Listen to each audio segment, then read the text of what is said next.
managing and protecting the world's grueling number of endpoints, enabling Tanium's customers to see, control, and protect every endpoint everywhere. Tanium's mission is to provide certainty in uncertain times with the industry's only converged endpoint management. Trusted by the U.S. military and the majority of the Fortune 100, Tanium helps manage and protect nearly 30 million endpoints. Tanium, the power of certainty. Visit securityweekly.com/Tanium to learn more. Can your incident response technology collect from off-network endpoints? Xterra FTK Enterprise can. Endpoints are no longer located in a physical office, and organizations need a comprehensive investigation tool that enables holistic data collection and review. With FTK Enterprise, you can also scan for IOCs and MISP indicators. You can scan with Yara rules, and you can use integrations to trigger automatic endpoint collections. Visit securityweekly.com/Xterra for access to their white paper, Incident Response for a Remote World. CyberArk is at the forefront of demonstrating how identity security can help prevent and block a ransomware infection before it brings a business down. CyberArk offers protection along every aspect of the attack chain, from the initial intrusion all the way through data exfiltration. Whether you are proactively building your security program or need to restore trust in your IT environment, CyberArk has the experience to help. Learn how at securityweekly.com/CyberArk. Welcome back to Enterprise Security Weekly. Do you have a specific guest or topic that you want us to cover in one of the shows? Submit your suggestions for guests by visiting securityweekly.com/guests and completing the form. We review suggestions monthly and will reach out to you once reviewed. In fact, I have reviewed all of mine. I have none sitting in my queue. So go ahead, reach out, fill up that queue again so I got some guest suggestions to go through. And we've got lots of good stuff coming up, getting lots of good suggestions through there. Now for the Enterprise Security Weekly News. You can follow along with the stories for this week's news at securityweekly.com/ESW281. That is the URL with all the details there. And yeah, let's see what we got here. It's not a super busy week, not a whole lot of funding. And this could be the black hat effect. I'm not sure. You know, I think we certainly saw some ebbs and flows with news announcements around RSA. So I imagine it might be some of the same around black hat, or maybe everybody did their announcements. Like they they get all their new features out, all their funding announcements out. And we're just not going to have as much news here in the next couple months. We'll see. But there are some interesting ones here.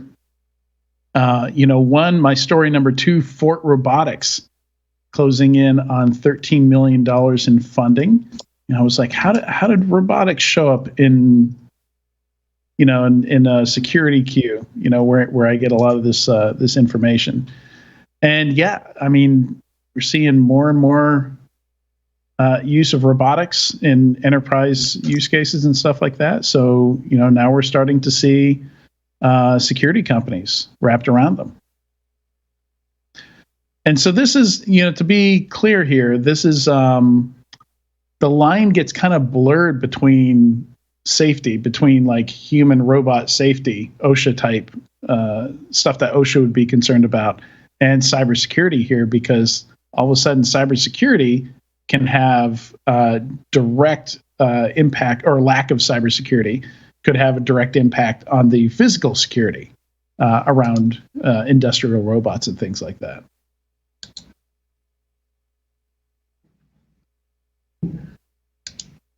Well, it'll be interesting to see. I've just read the press release, so I don't know enough about it, but how they can possibly work with companies. We were just talking about tractors and companies who have products who may need some of this help, how they may be able to work into that with these industrial machines, with, critical infrastructure on the line, with potential nation state attacks, if they can somehow fit into that life cycle and maybe stop some of the more risky products, machines, critical infrastructure from being in the field too long or getting into the field at all. Yeah. If you look at the products on their website, it's interesting seeing what they do here. So yeah, just accessing and managing the devices is one thing, but also find it interesting that they effectively have the equivalent of like a Faraday button where you can just shut down access to a lot of these things. And I've actually seen some offensive, uses taking advantage of this too, where you can shut down particularly drones, and some robots by just cutting them off from Wi-Fi by either jamming that signal, scrambling that signal, or cutting it off in some way. Yeah, these safe remote controls, endpoint controllers, all of these things could potentially be stopgap measures if some of these things are getting out into the field, and there are problems like the two of you were just talking about with tractors. I always see that as a double-edged sword, though, right? Like anything that is autonomous, where you have the ability to cut the functionality and ability, that also means that there's an avenue and a path there for adversaries to do the same thing. So there's great use cases for things like the drones and DJI's ability to provide some of those offensive capabilities of cutting off airspace, ensuring that drone takeover happens. All of those things are great until those fall into the wrong hands or they get reverse engineered, and then an attacker can do the same thing in a strategic manner. Like, those double-edged swords are ones that have to be carefully considered from a cybersecurity standpoint and from an adversarial threat posturing standpoint. We really need to understand what the risk vectors are and what our threat posture is for a lot of these things and where they're being deployed, because anything that's technology has the ability to be used as a weapon or for good. Sure, but from a devil's advocate point of view, any security product could be seen that way. 100%. Look at EDR. EDR is probably my favorite platform to abuse. Yeah, any kind of every factory needs the shutdown button, right? Like even data centers you get your shunt trip, to disconnect electricity. But if anybody can do that whenever they want, that's like, you need it to shut down when you want it to shut down, and you need it to not shut down when it shouldn't. So then you look at the politics of that too. Like, that also kind of scares me a little bit. Like, what happens when the political change happens, or viewpoints of the general public changes, or maybe it's not even the general public. Maybe we lose our sense of democracy to a certain extent at that point, like, because we end up so reliant on a lot of these technologies, and regimes can happen, that I think there needs to be stopgap measures, and there needs to be consideration for ongoing manual abilities of a lot of these technologies. We can't fully move to and rely on things that are controlled by technology, because that may be one EMP away from truly causing a catastrophe for an entire region, or again, like a regime change. If what if we are not a democracy anymore? That becomes problematic for a lot of us. And that's where our friendly sci-fi authors come in handy. I don't know if they're sci-fi authors or just fortune tellers, or even historians to a degree. Yeah, like Cory Doctorow definitely has some opinions on this topic. For sure. All right. So the other big funding here, and none of them were big. Our biggest funding was $20 million. That's almost unheard of on this show. Yeah, usually we have at least $1 billion in funding to talk about, but not this week. Kind of shows the market and the VC pullback again. VCs are making a fortune right now because they're able to acquire a lot of these companies that they maybe had in their sights at a much better price, which is much more realistic, which also is good for some of these companies. So I'm not opposed to getting back to realistic numbers and valuations again. Yeah, so this one, I'm not sure how this slipped through. This is actually an old one. It's almost a year old. This was October 26, 2021, but HiveWatch raised $20 million Series A. Maybe they raised a new round, and somehow I just pulled up the old round. So maybe the actual news is that they have a Series B. Not sure what I did there, but still pretty interesting, and kind of goes along with the robotics piece here, where they're kind of focused on building security. And I think I even remember talking about them last year on Enterprise Security Weekly. But generally, building security products, anything you're using to manage employee access to the building, things like that, are fairly disconnected from the rest of cybersecurity operations and visibility and things like that. The facilities group, tends to be very much outside everything else. But yeah, it looks like that's part of the goal here is to start to combine this kind of stuff. Where the camera system, badge swipe, access control, physical access control system, and all the data from these things aren't an island that's isolated from everything else. Yeah, I know there's companies out there get the stuff in Splunk. They get it all correlated and things like that, but it should be easier, right?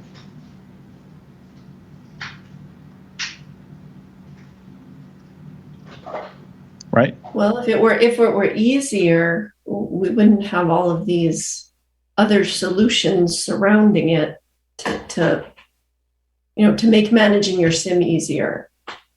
If it were already easy, it's a big job.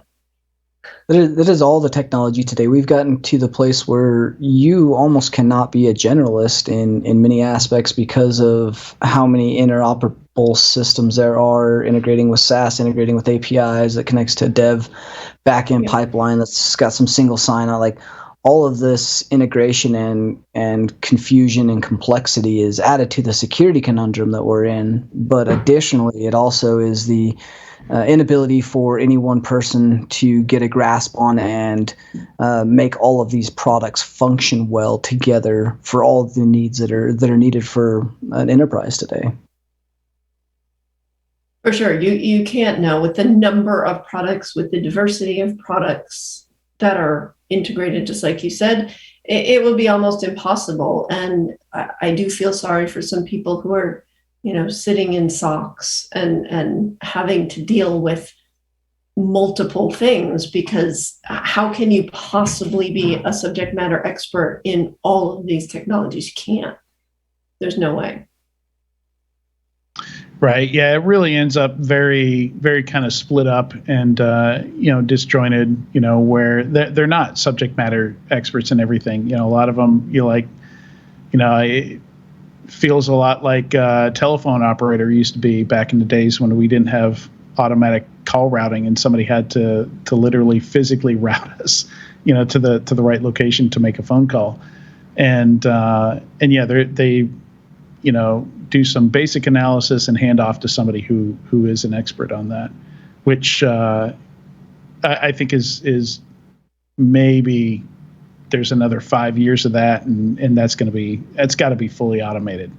That's not a job that's any fun for anybody to do, and it's not efficient, and it's not a good use of time and labor. Push security. This is another in this category of what I've been calling kind of CASB 2.0, where the idea here is to give you visibility on how secure all your SaaS products are. So this is kind of part of third-party risk management, kind of part of your vendor management, where maybe you even have some shadow IT stuff like that. These products are looking to give you some. I don't think these are going to help you with shadow IT. I think the idea here is once you're aware that your employees are using it, you integrate via API, and it can tell you things like, how many users on how many different platforms don't have MFA enabled, for example, or maybe there's accounts that haven't been logged in for over 2 years or something like that, and you want to go shut down those particular Dropbox accounts or Notion accounts, and save some money there and have a little bit less attack surface out there. So yeah, pretty. I think there's definitely room for this. I think we've seen about a half dozen of these companies pop up in as many months, and it'll be interesting to see. Obviously they're going in a different route from CASB. CASB was more about inserting controls into SaaS applications that lack those features. So like if I wanted to remove the chat function from Yammer, I could use a CASB product to do that. This generation of SaaS security products are not going to do that stuff. It's more about having a catalog of all your SaaS products and some visibility over what security features are enabled, details about what employees have access to what on those systems. So a lot more visibility focused than enforcing certain security policies.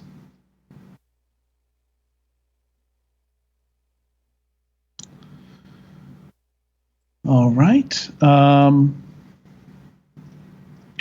We've got this is another one.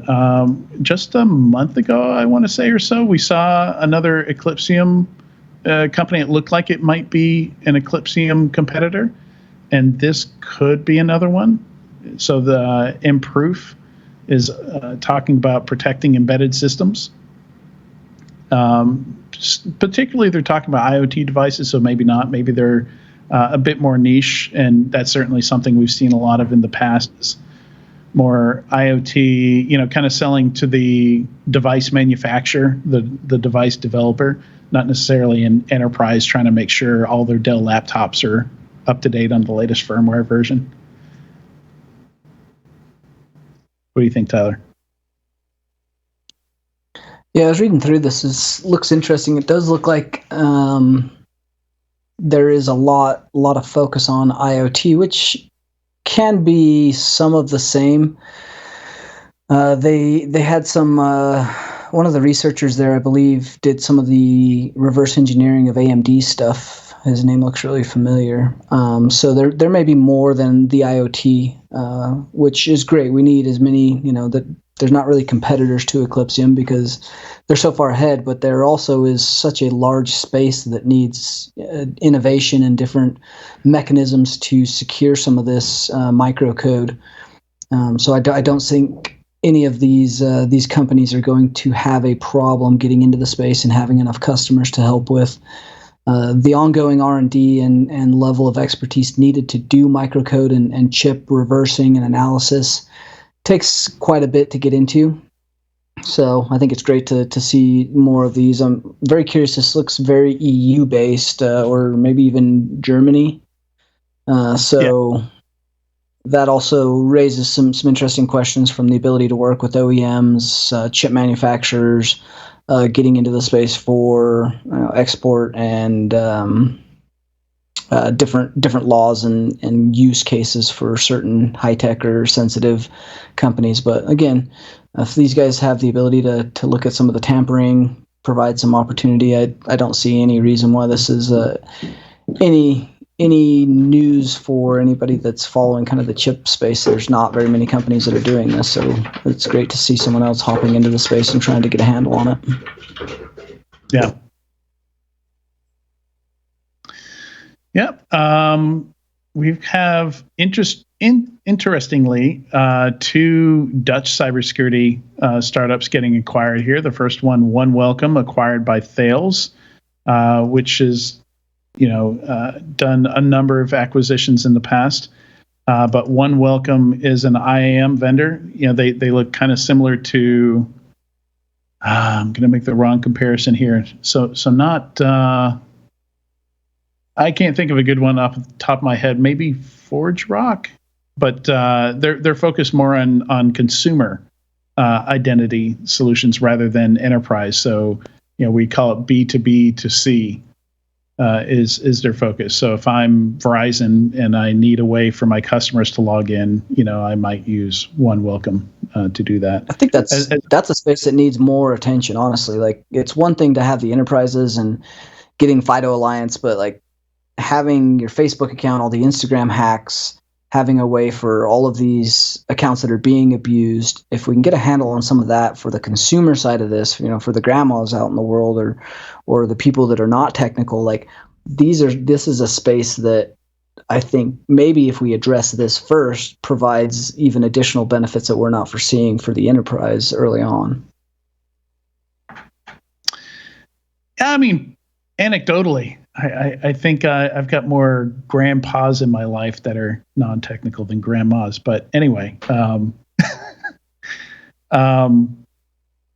Definitely. And also rolling out like more modern methods of access as well. So, talking about passwordless and stuff like that, it's just not going to be available to you, unless you have the capability to either build it in-house or use somebody, an external vendor like OneWelcome to provide that, or Ping Identity or Okta or whoever to provide that for you. So one of the interesting things here is I've been tracking the layoffs in the industry, which I don't think I've seen any new ones recently. But the vast majority of them have been in the IAM space, which I found interesting. And now we see an IAM vendor getting acquired.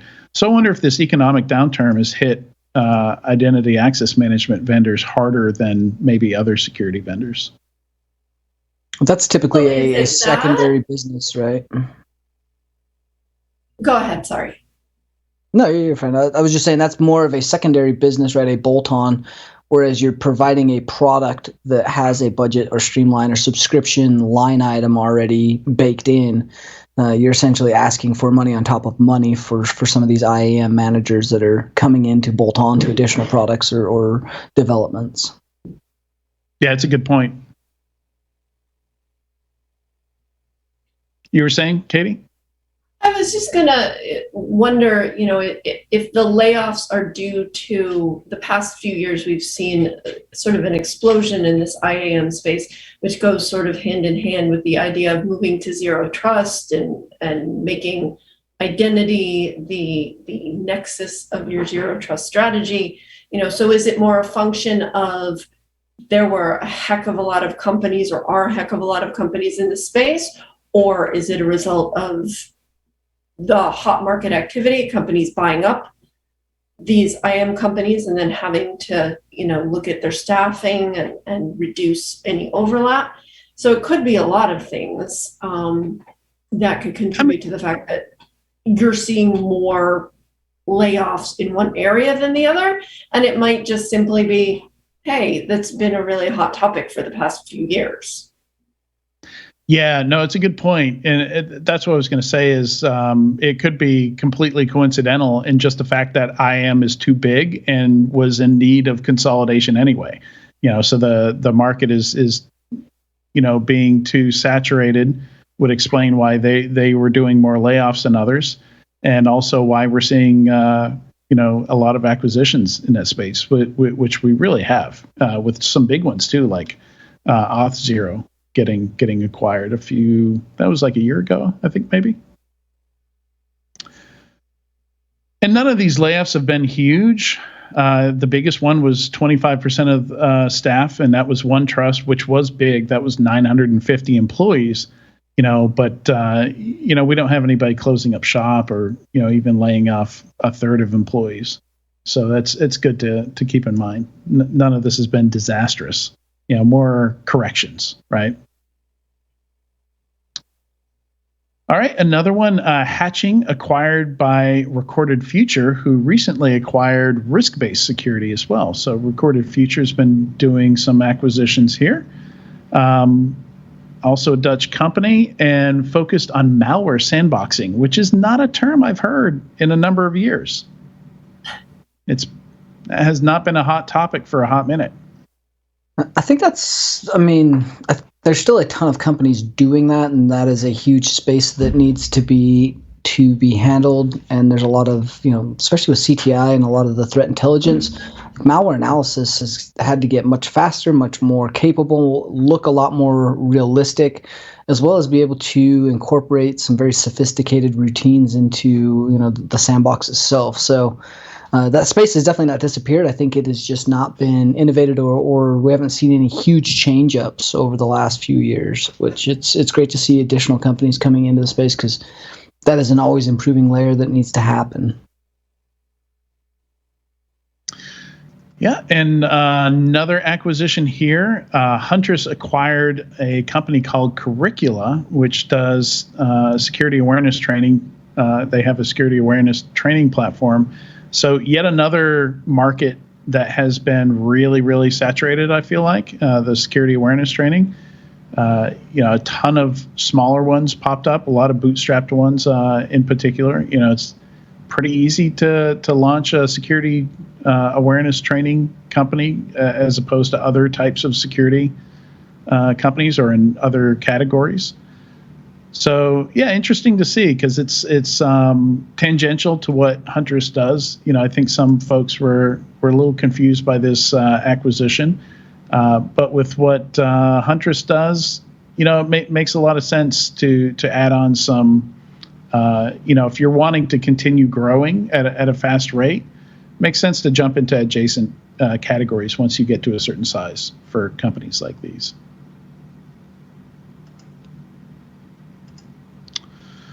Let's see, Pwnednomore. Were you familiar with this, Tyler? Nope. Company basically dedicated to providing security assistance for Web3 technologies specifically. So they want to specifically focus on that. And on that link, it mentions a bunch of different companies, so you have to scroll about halfway down the page before you get to Pwnednomore, and they have a little blurb about them. But Pwnednomore itself is a DAO created by white hat hackers aiming to build tools and safeguards for the Web3 ecosystem. That's the tagline there. There's a bunch of Web3 and blockchain security companies coming out. I'm actually helping advise a company, Hexens.io. They're another one that are coming out looking for some seed funding. And there's a lot of these companies. They're really difficult to find people with the expertise inside of Web3 that understand the offensive space, understand the technology, and then understand how to interact with not just the blockchain, the exchanges, the technology, and the protocols, but how to actually think like the adversary and protect some of these, we'll call them different verticals that are not very typical for a standard security company. So it's good to see, again, more of these companies coming out. I think we need more of these valuations and more companies very specifically focused on this because this technology is here. And there's just not enough people in this space trying to attack this. I mean, Black Hills and Bo, on our last webcast, we went over some of the problems we're seeing. And there's just not a great, when these problems get deployed, they're long-standing and they cost a lot of money, but there's not a ton of places that are providing great expertise around securing them. So you end up with this huge gap and this stuff gets deployed and it's a big problem where you end up with, $650 million in funding is nothing. That's, probably the cost of a single vulnerability on one of these exchanges. So it's a pretty small ask for most places. Yeah. And interesting, some more details on what they're doing. They say they're developing a fully automated bug hunting engine that is currently ready for Solana-based projects and plans to launch one compatible with Ethereum in August.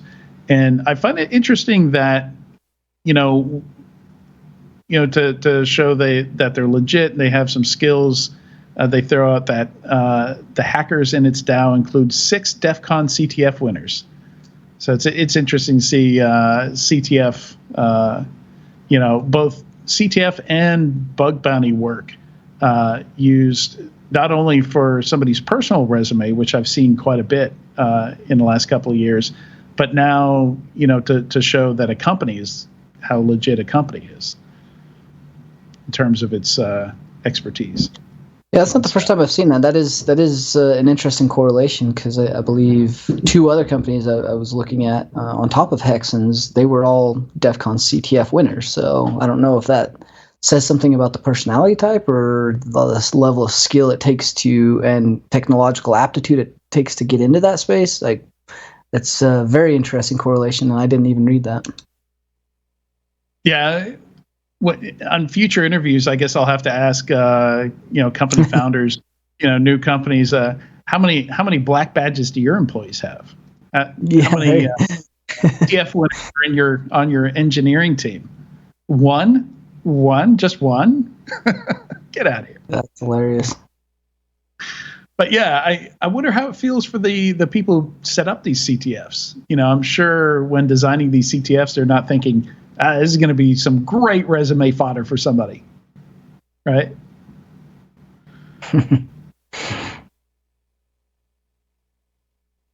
Right. So yeah, this whole section is new products. I skipped over hidden layer. So hidden layer is interesting. It sounds like it's designed to obfuscate machine learning models to guard against reverse engineering, against competitors reverse engineering their machine learning models. So that's interesting.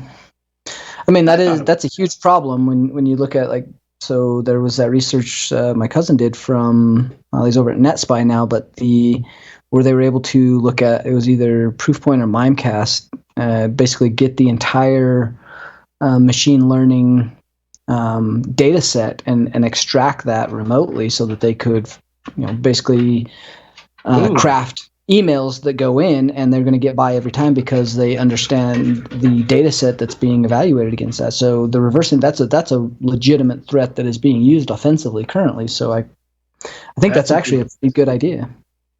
Because that's there were tools for criminals back in the day when antivirus was simpler, and you could just hit up CDW and get a license for Symantec or something like that.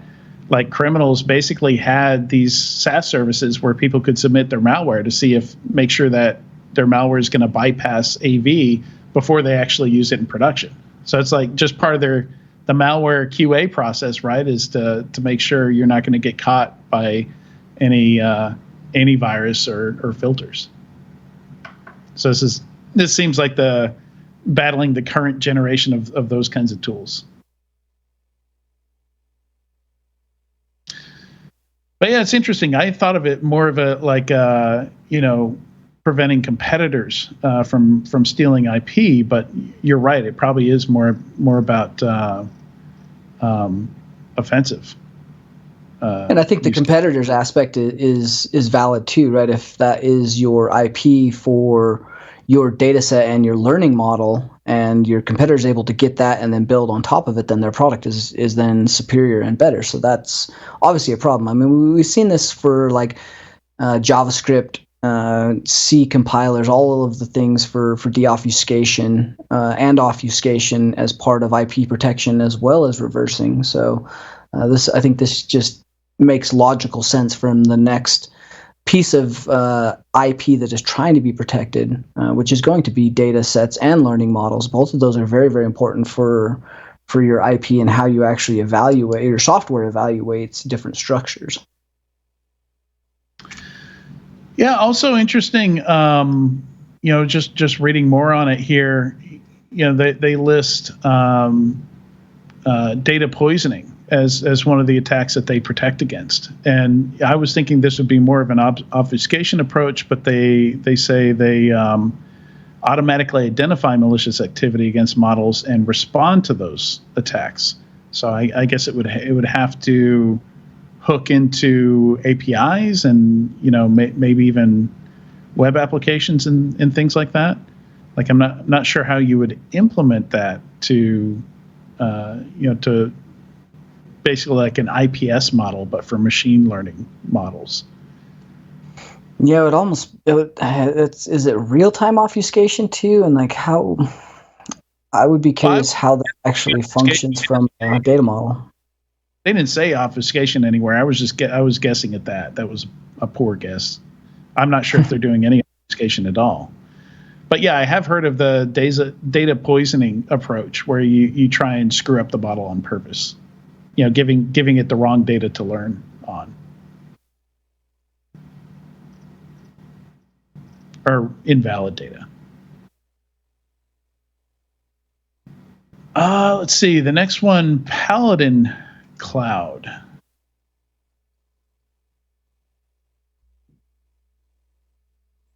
This is another company in the CSPM space, which is obviously really hot right now, and for good reason, because we need, is security in the age of DevOps. I think it even says it maybe even pretty closely to that wording. But in the age of DevOps, with things moving so quickly, with ephemeral environments, we just need better tooling.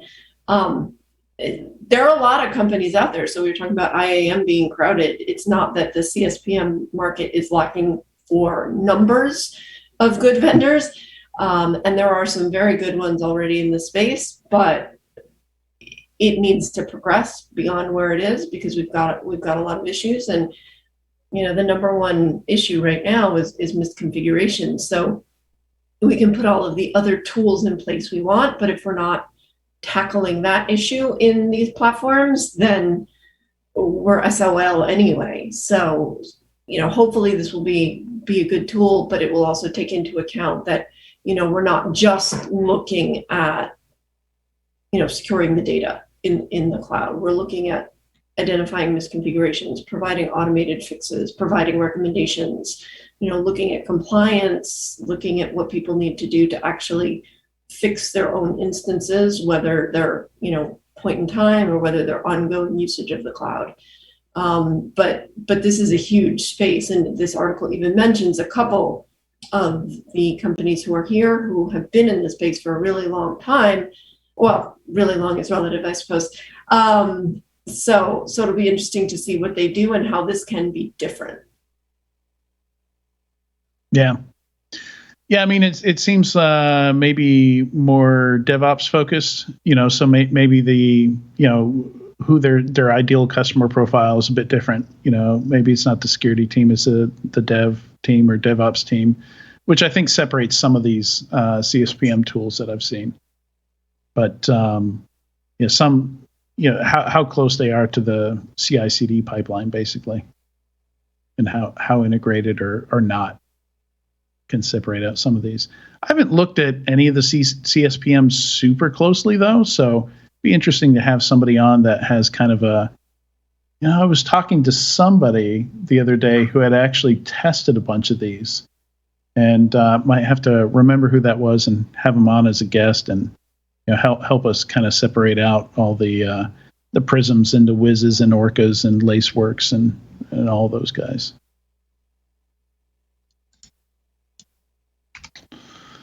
All right. The next one, story 11, I found really interesting because this is a VC that wrote this article. The title of the article was "How Cybersecurity Vendors Make Us Less Secure," and they break it down into 5 categories. And I don't think any of this is news, but it's always good to revisit.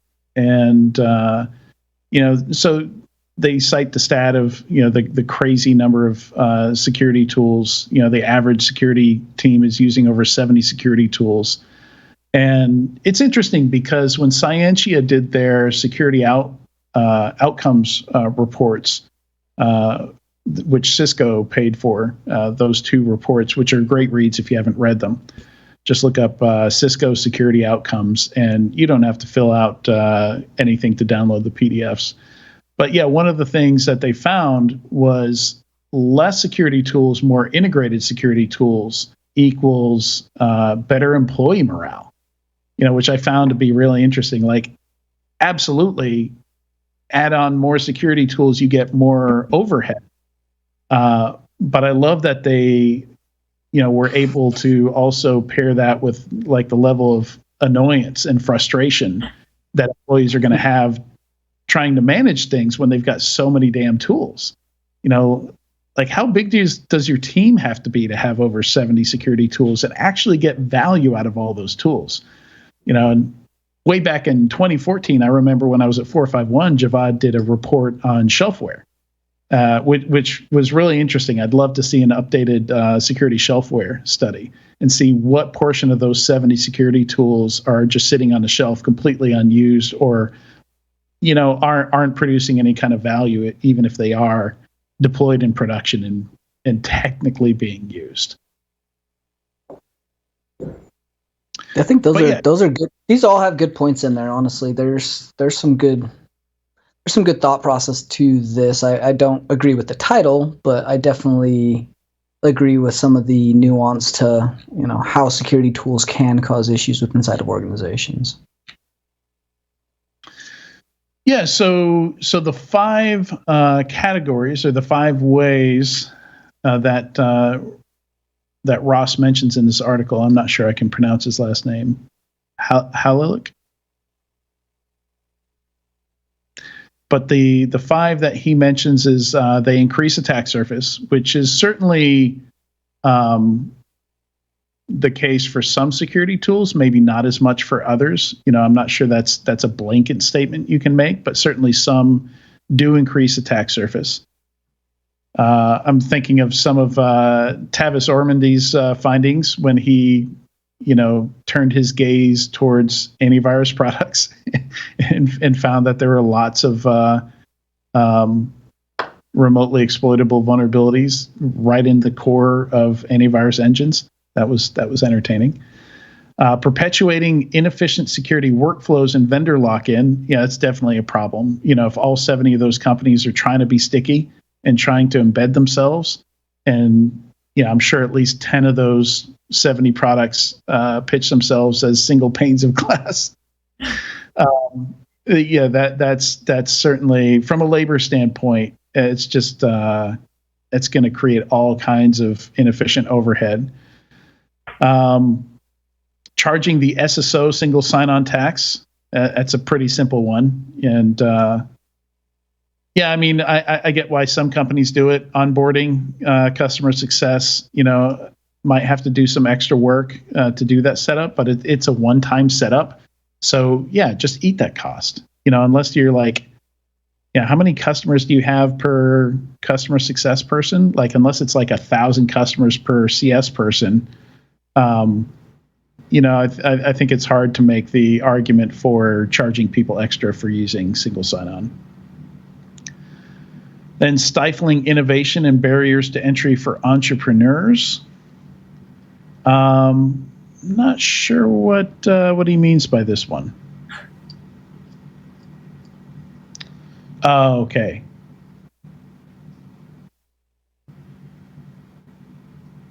Yeah, so he's talking about how inaccessible products are, I guess, which he's also talking about in the next one, perpetuating barriers to entry into the industry for professionals. So these 2 last ones, these are things I ran into when I was testing cybersecurity products, where basically, like, you don't know if the product is $10 a month or $1,000 per month or $20,000 a month, oftentimes, without talking to somebody in sales. The pricing's not transparent. It's certainly not on a website. And even if you do find out the pricing, like doing a POC, could take a couple months, anywhere from 3 to 8 sales calls before you can actually get a license key, get access to some software. Sometimes the ramp up would be 1 to 3 months just to get my hands on a product to test it. And that's just the overhead time and time utilization burn for evaluating a lot of those. And like you said, getting through all the sales calls, getting the POC set up, the time cost, and especially in small organizations where you're very limited on that resource and time availability, that becomes a pretty big overhead. Yeah, absolutely. And which is one of the reasons I feel it's important to have somebody doing enterprise cybersecurity product testing. Because it's just, even if you can't replace the POC entirely, if you can smooth out that process, like narrow down the number of vendors you're going to do a POC with, I think it would save enterprises a ton of time and pain. So yeah, good stuff to think about. Not stuff that apply to all companies, I think, but yeah, these are definitely issues and concerns in this industry. And yeah, that last one basically saying like how do you get experience, with, like you see a lot of job recs requiring like a certain amount of experience with CrowdStrike or something like that. How does somebody trying to get into the industry get some experience with CrowdStrike? I think every major vendor really does need like a test range, a lab, and a great place that has almost a stood up SOC or NOC for evaluation of these with realistic data in it. You look at something like DJI that has the drone simulator. You can fly all their drones and hook up your controller directly to your computer, and it's as realistic as flying a real drone. Provides great training. We need that exact same kind of level of interaction and training for each of the tools so that you can be proficient, whether you're evaluating it or whether you're looking for a job or coming into an organization that uses a specific product, to be able to ramp up and and get to speed on those products really takes a ton of effort and a ton of time, and honestly is almost impossible without some form of demo or enterprise in which you can do a POC or a demo. You don't really have the ability to grab that software and do the evaluations on it.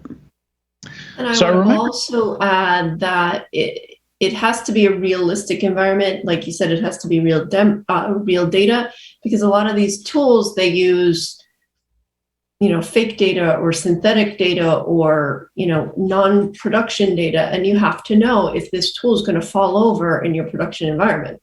And I've seen it happen a number of times where you get a limited test environment, works great. Then the product actually, it's bought, the company starts to roll it out. And next thing you know, nothing works.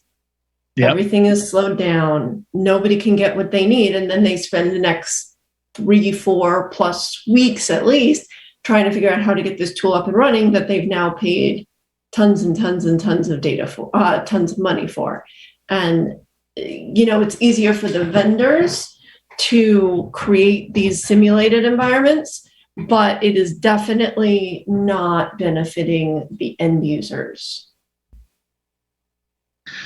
Yeah, I can't tell you how many startups I've talked to that have told me stories of having to just kind of rip and replace their whole back-end architecture once they got that first really big scale customer.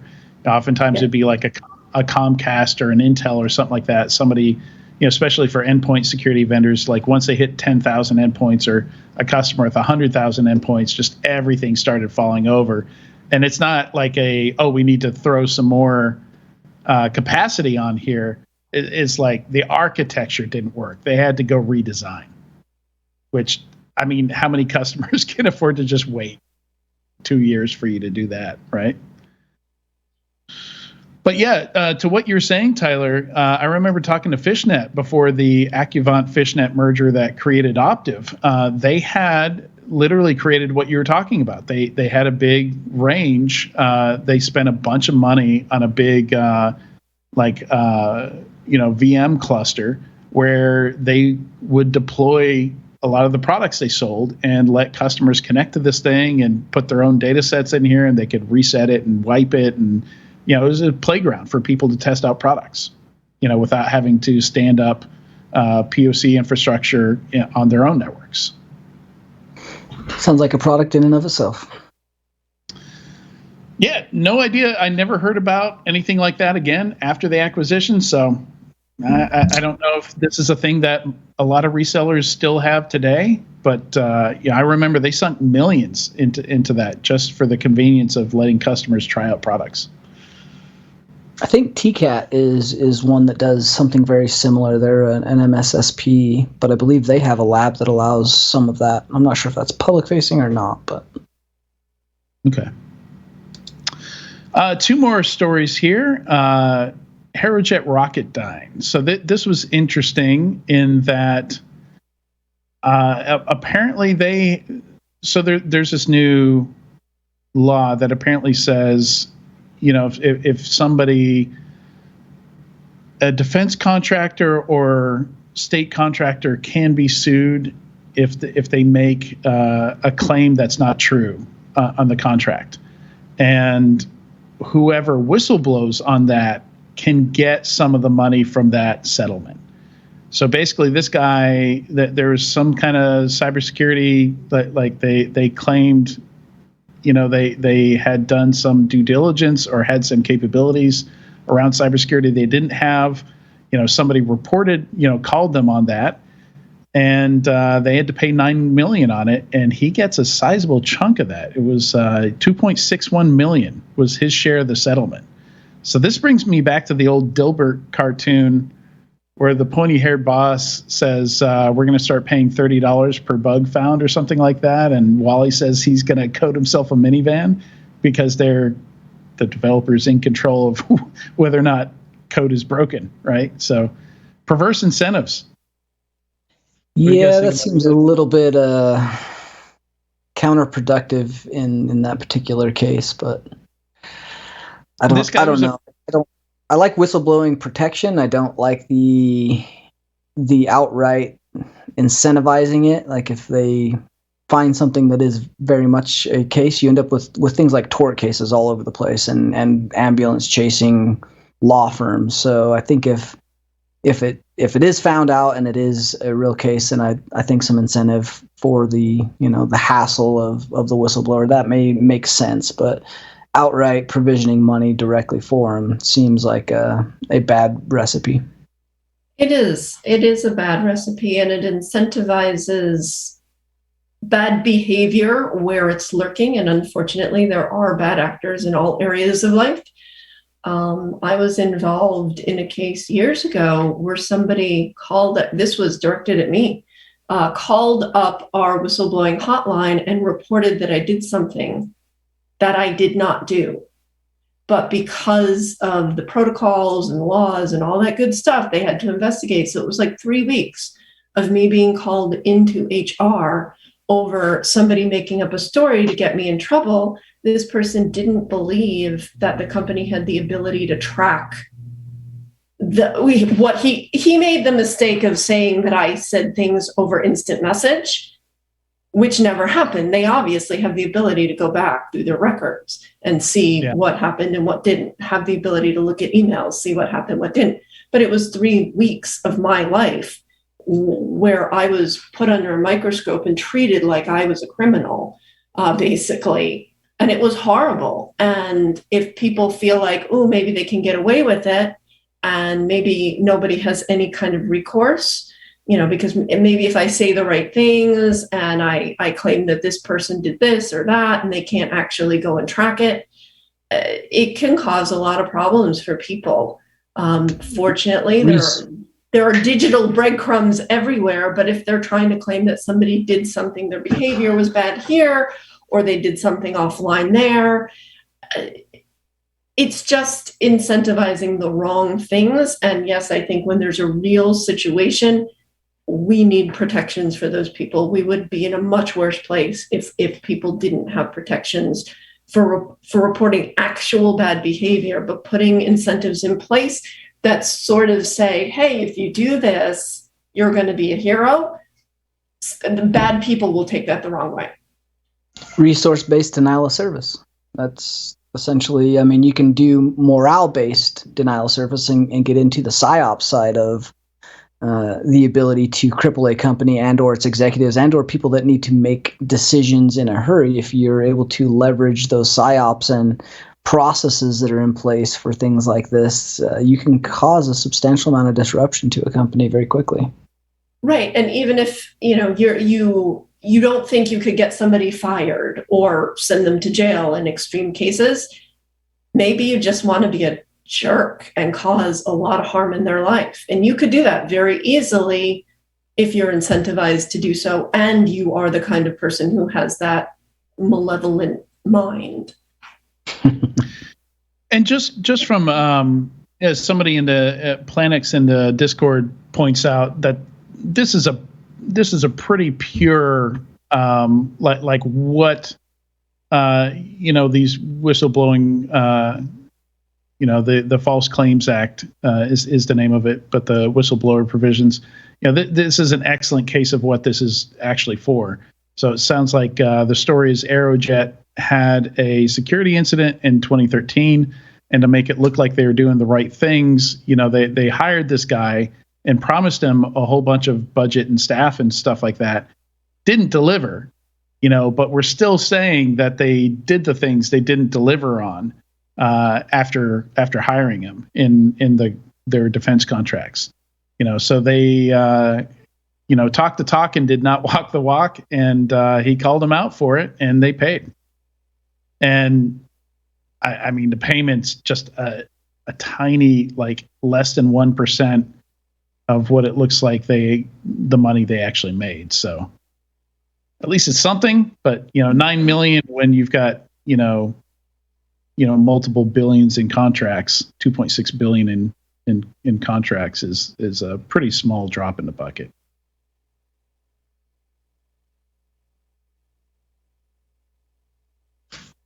Are we going to the Terminator Skynet Squirrel article now? I'm still trying to figure out where I can buy these damn things. No, I don't think you can buy them yet. But yes, we're going to talk about the Mojo Augmented Reality Contact Lens, which is, pretty. The tech looks phenomenal, pretty. Honestly. I had no idea, that we had displays, and they apparently had to create all the displays from scratch to be able to do this. But it's a computer and a contact lens, so think Google Glass, but a lens that you put in your eyeball. And it's not quite ready for human use yet. So this video that we've linked here shows him holding it up to his eye, but not putting it in his eye. But it's exactly what you'd think. Like, part of it is clear, and then part of it is a display that gives you information. And I think the use cases are pretty similar to what you'd use like AR glasses for. No, I think they're being very, very generous in the use cases. I think they're not thinking big enough, honestly. Like, they're showing heart rate and speed while you're riding a bike, or looking at a news article or something overlaid for monitoring your watch feed or something like that. But think about all of the MEIDs in the area, or having breach data or face recognition that can pull up charts from like a military application, a smart weapon that shows round count and target acquisition. Like, the offensive capability of something like this seems way, way more useful than the everyday use cases. That's just me. Like the Hollywood movie use case of counting how many bullets your adversary has left in their gun. Like, just have a counter up. You got a counter. You've got your counter. Just seeing everybody's cell phone MEID and all of the identification tied to what's in your general vicinity, and maybe correlating that with breach data and having that available, like, from a spook standpoint, and just being able to record video. Like, if it can record video, I'm all in. Like, take my money. Yeah, I didn't know we were this close. And yeah, again, people aren't wearing it in the video, but it exists. So yeah, it seems like we're pretty close. So that's, I guess, worth knowing that we're there. So we started with talking about robotics, and we ended up with augmented reality contact lenses. I think that's kind of sets a theme for the news segment here. Skynet, here we come. Thanks so much, Katie and Tyler, for joining me today. Thanks to everybody else who looked at my blurry video. If you're listening to this, good news. You're welcome. I will fix or replace this camera before next week. So big thanks to everybody watching or listening to this week's episode of Enterprise Security Weekly. We will be back next week.